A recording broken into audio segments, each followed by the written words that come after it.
Alright, this tutorial is going to go over how to use the retouch tools in PhotoPea.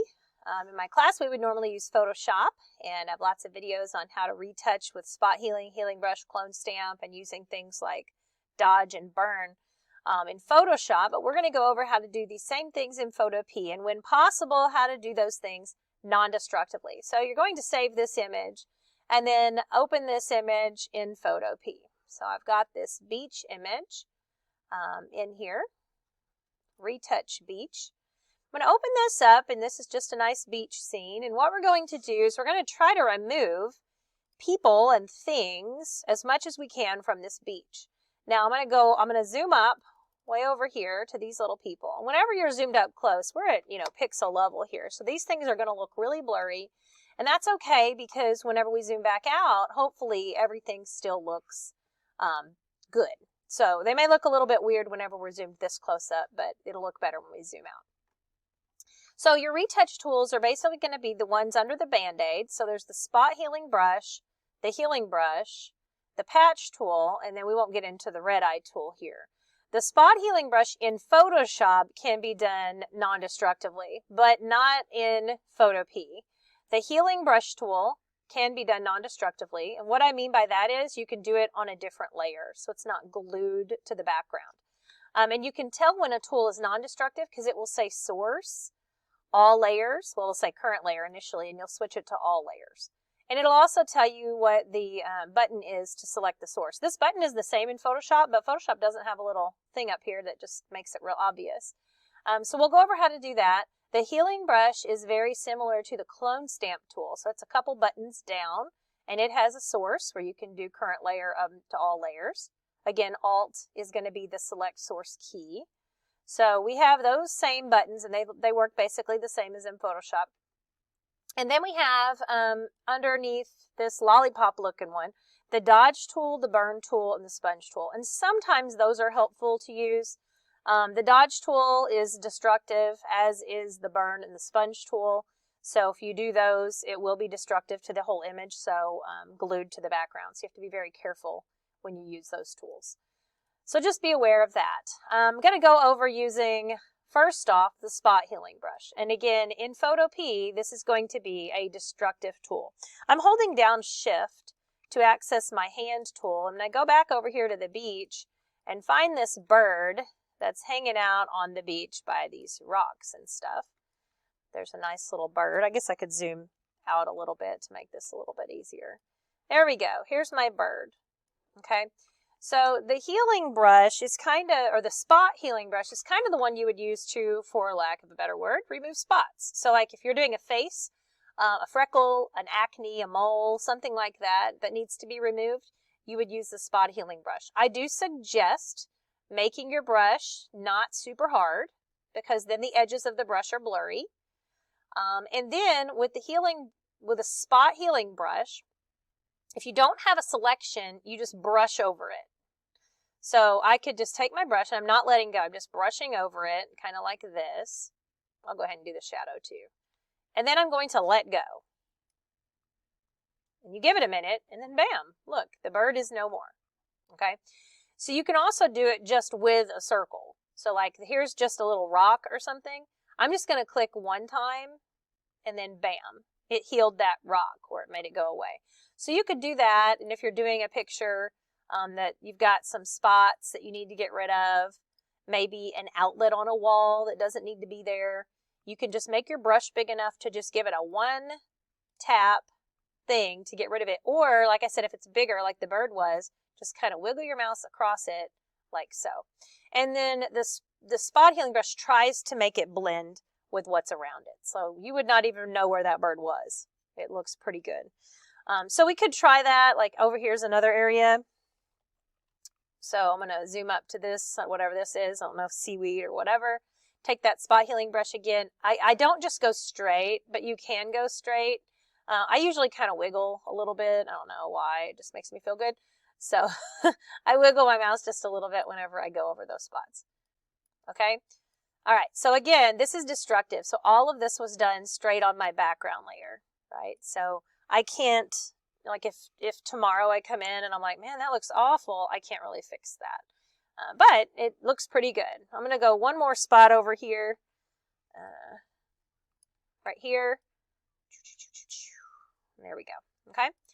So that's pretty much the spot healing brush. That's the one that I know a lot of my students is kind of their go-to, is the spot healing brush, even in Photoshop. But the cool thing in Photoshop is we can make a new layer and do all the spot healing on that new layer.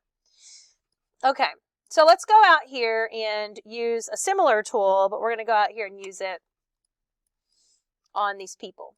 Now I could use the spot healing brush. I'm not going to because I want to show you how to do this non-destructively. So in your layers panel down at the bottom, you're going to want to, and I'm going to have to zoom out, get my screen to zoom out here so you can, oops, no, I don't want to install the app, thanks.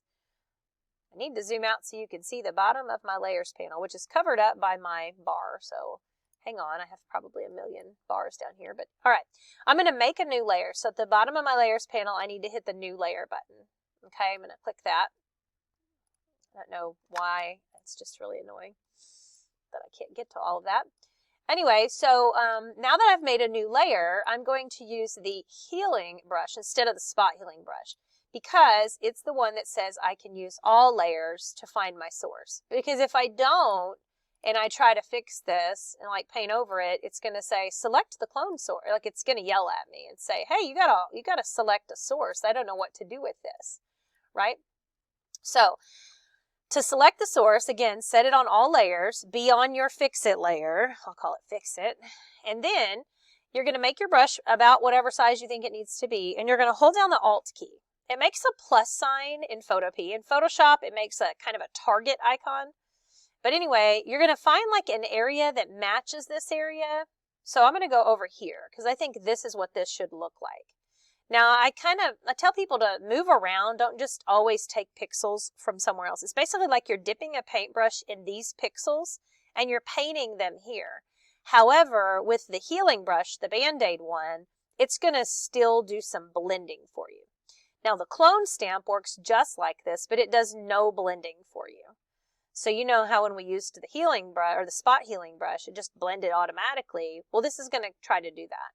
Okay, so I'm going to hold down Alt, which again is like dipping my paintbrush over here, and I'm going to click one time. Okay, then I'm going to come over here, and if you look inside my mouse, there's like a little bit of blue, which is that water. Now, I was kind of on a line, and this would be on that line. So I'm kind of lining this up with that line, and then I'm just going to paint. And if you look over there to the right, you'll see that plus sign. See it? It's moving with me, which is showing you where it's getting the pixels. Okay.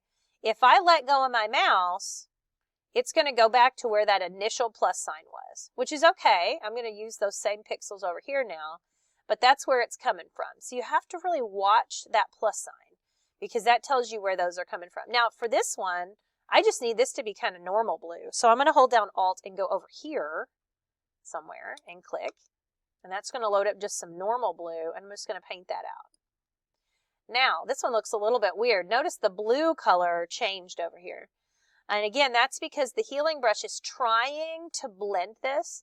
So for whatever reason, in the course of it trying, it felt like it needed to change my blues. So I'm going to take my Alt key and come down here, maybe where the blue's a little different, and then try again with some of this. Oops, that made that much darker. It is kind of a trial and error. You just kind of have to play with it. All right. And when you're zoomed up close, like I said, it's always going to look a little bit, weirder when you're zoomed up close. But whenever you zoom back out, it's fine. I could have continued on with some of these and maybe made that look like the wave was coming some more. So again, I could come over here maybe and still a little bit of that one and just kind of go with that and then let it look like there's another wave breaking over there. But anyway, you can basically steal pixels from wherever. So let's turn that off. So there's before and then there's after. And we can tell because we know what it looked like. But if we zoom out all the way here, you're not going to be able to tell. See, that looks pretty good. Okay. All right, let's move over here. So these people get to be a little more complicated. Now this one here, not probably as bad, but because this is not going to blend well, because like she's got on this black swimsuit cover up or whatever, if I use the healing brush and it tries to blend that black with these waves, that's going to look awful. So this is a case where you'd want to switch to the clone stamp tool. Clone stamp is basically like the copy and paste of healing tools.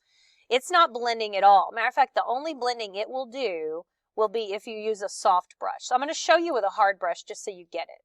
But I'm going to set my source to all layers again. And then I'm going to, and I'll zoom up a little bit more here on this one. I'm going to hold down Alt again, and I'm going to steal some pixels. Again, I have my brush on hard right now so that you can see what hard looks like. I'll just come down here where I wouldn't really steal pixels. So I'm going to steal from down here, and I'm just going to paint. And do you see, like, that looks awful, right? It literally is as if I copied and pasted a chunk from down here. So I'm going to Control Z and undo that, and then I'm going to come in here and change my hardness way down, 0 to 20%. So now I'll come up here closer to her face, because this would be more like what we see. Or maybe over here, I'll come over here. I'll hold down Alt, and then I'm just going to kind of paint over. And again, it's essentially copying and pasting, but see, the edges are soft now, so those edges won't be as noticeable. And that's basically what we're looking for. So let's come down here and get some of these, and then we'll just kind of paint over. There we go. And again, I'm stealing these from pixels that are really close. So if you look too carefully, you're going to notice, uh-oh, those are repeated pixels.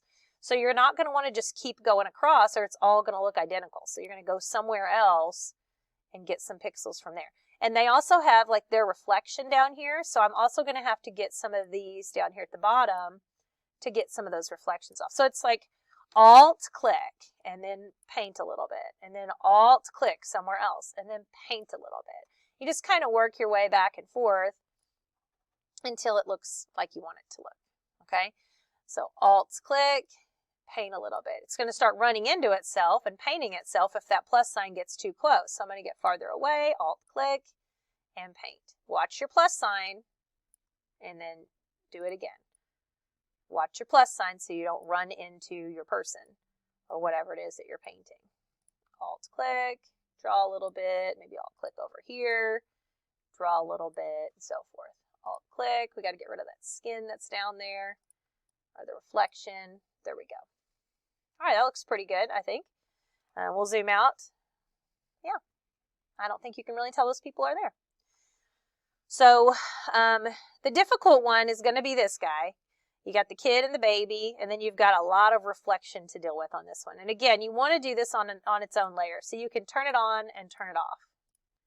And we can see that. All right, so with this one here, we've got a shore that we have to deal with. So we're going to take that clone stamp, and we've got to find some shore. So I'm going to hit Alt, and I want to find some shore down from this shore, and then use that so that I can remake this edge here. Oh, click again. Okay. There we go. And if you've got anything selected, it won't paint. So sometimes, like if it's not working in Photoshop, we'll hit Control D to do that. So here we go. Alt-click. And there we go. I had my layer turned off so you couldn't see it painting there for a minute.